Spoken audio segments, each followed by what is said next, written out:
J'aimerais vous raconter une petite histoire. Celle d'une petite fille qui était un peu perdue, qui ne savait pas à qui rester, qui cherchait un échappatoire.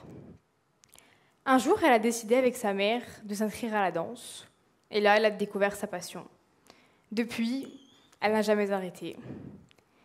Aujourd'hui, cette petite fille a bien changé. Et la danse ne fait pas seulement partie de sa vie, mais d'elle-même. Peut-être pensez-vous, c'est un rêve de gamine, toutes les petites filles ont déjà rêvé de devenir danseuses, ça ne durera pas. Et malheureusement, la danse est devenue un cliché.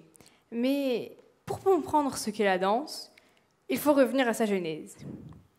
La danse jazz est née pour une raison assez sombre. Elle est issue de l'esclavage des Afro-Américains au XIXe siècle.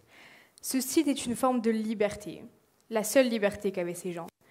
C'est un symbole de force et de courage car, même s'il ne leur restait plus rien, ils ont créé une liberté propre à eux-mêmes et se sont créés un moyen d'expression que les Blancs ne pouvaient pas leur enlever. La danse jazz a évolué au fil du temps. Au début de la frise, on retrouve la danse jazz originale, puis elle se répand dans différents styles dans le monde entier au XXe siècle, tels que le Charleston, surtout à Harlem, le célèbre quartier new-yorkais. Aujourd'hui, on a le jazz roots, qui garde l'essence un peu tribale du jazz d'origine, et le modern jazz que vous pouvez retrouver dans tous les clips de Beyoncé. Moi, je suis plutôt entre les deux. Mais ce message d'expression et de liberté s'est perpétué car je ne me sens jamais aussi libre que quand je danse. Martha Graham disait « Quand le corps danse, l'esprit oublie ». Pour moi, c'est ça la liberté. J'ai acquis beaucoup de choses pendant les 6 dernières années que j'ai passées au conservatoire. Honnêtement, la fille de mon histoire ne se doutait pas qu'elle avait trouvé sa passion. En tout cas, elle allait passer plus de temps dans les salles de danse que prévu. Mais le moi du présent peut vous dire que le fait d'avoir une activité sportive aide énormément à trouver de la motivation. Et je parle dans tous les domaines. Dans la vie de tous les jours, je suis beaucoup plus motivée à faire les choses, mais aussi à découvrir de nouvelles expériences. Après, bien sûr, il ne faut pas croire, je ne suis pas devenue une jeune fille avec une soif insatiable de savoir. Je reste une adolescente normale, avec ses moments de flemme intense, pour le plus grand malheur de mes parents d'ailleurs. Alors, papa, maman, ou plutôt Oa Oma, estimez-vous heureux parce que sans la danse, ce serait pire. Comme je disais, il faut progresser. Mais pour progresser, il faut apprendre de nouvelles techniques, de nouveaux mouvements, se perfectionner. Et ce besoin que j'ai de toujours vouloir apprendre de nouvelles choses s'applique aussi à mon quotidien. Certains mouvements à voir, c'est super beau, mais à faire, surtout la première fois, c'est assez effrayant. Donc il faut de la patience, il faut laisser le temps à son corps et à son esprit. Les étirements, par exemple. C'est plus compliqué que ce que vous pensez. T'inquiète pas. Alors, les étirements. Ouais. Une horreur. Pour moi, c'est de la torture. Est-ce que vous vous voyez pendant 25 minutes tenir votre jambe à côté de votre tête? Est-ce que vous vous imaginez 25 minutes comme ça, là? Non, vous ne pouvez pas, parce que ça fait trop mal. Mais en plus de souffrir, si vous voulez des résultats, il faut que tu te tortures tous les jours, parce que sinon, tes muscles n'ont pas le temps de bien s'étirer. Donc il faut être patient et souffrir en silence. J'avoue que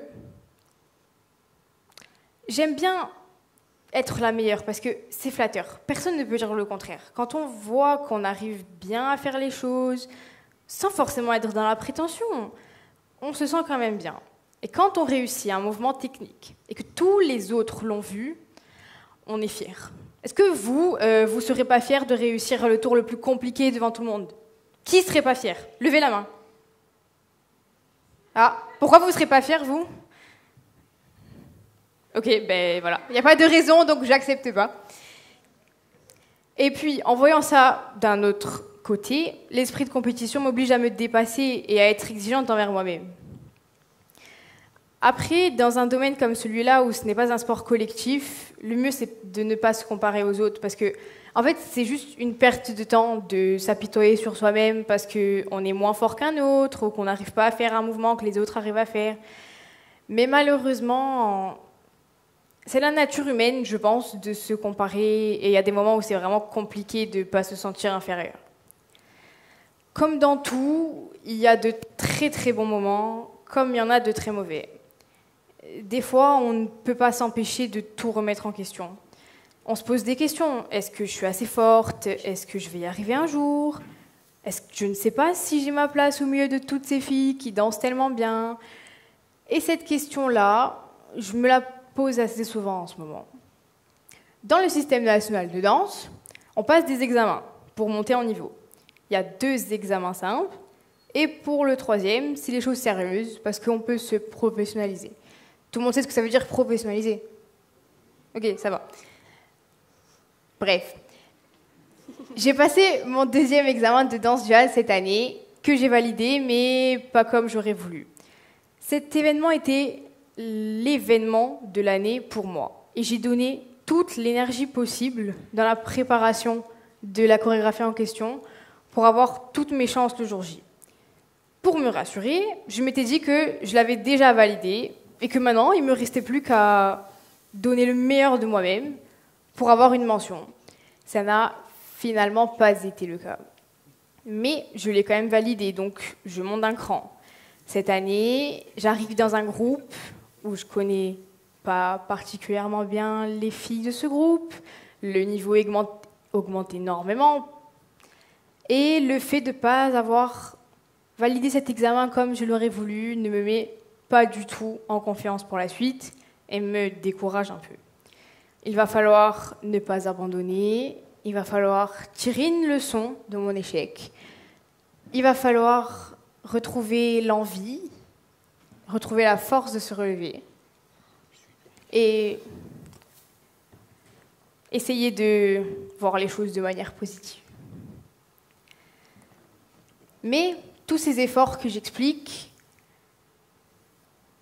ça se transforme en fatigue, puis en épuisement, puis en blessure. À un moment, le corps ne supporte plus de faire tellement d'efforts. J'ai eu une blessure à la cheville et ça m'handicape encore aujourd'hui pour des choses qui sont censées être complètement acquises vu mon niveau. L'en dehors, par exemple. Ça, là. Si vous vous y connaissez en danse, vous savez que c'est la base des bases des bases. Eh bien, je le dis devant vous aujourd'hui, je suis incapable de tenir un en dehors tout le long d'un exercice. Pourtant, je ne me suis pas découragée parce que je suis passionnée et cette petite douleur ne m'a pas empêchée de progresser, de prendre du plaisir. Au final, c'est ça qu'il faut retenir. Martha Graham disait, encore une fois, « Les grands danseurs ne sont pas grands pour leur technique, ils leur sont pour leur passion. » C'est ça qu'il faut se dire dans les moments durs pour trouver la force de se relever. J'avoue que j'ai du mal à expliquer pourquoi j'aime autant danser. C'est vrai. Est-ce que vous arrivez à expliquer la raison d'une passion? Il n'y a pas de raison. Pour nous, c'est comme une évidence. Si vous y arrivez, c'est que vous êtes très fort. Sans la danse, je pense, et j'en suis même sûre, je ne serais pas la même. Sans la danse, je n'essaierai pas de m'améliorer chaque jour, je n'aurai pas d'objectif bien précis, pas de motivation bien définie. Sans la danse, je ne pourrais pas essayer aujourd'hui de faire passer ce message autrement qu'avec les mots. Alors, êtes-vous toujours convaincu que ce n'est qu'une simple activité sportive? Et vous, avez-vous un jour pensé à remplacer les mots par autre chose? Eh bien, j'aimerais qu'on se fasse une promesse, que vous me fassiez une promesse. C'est d'essayer.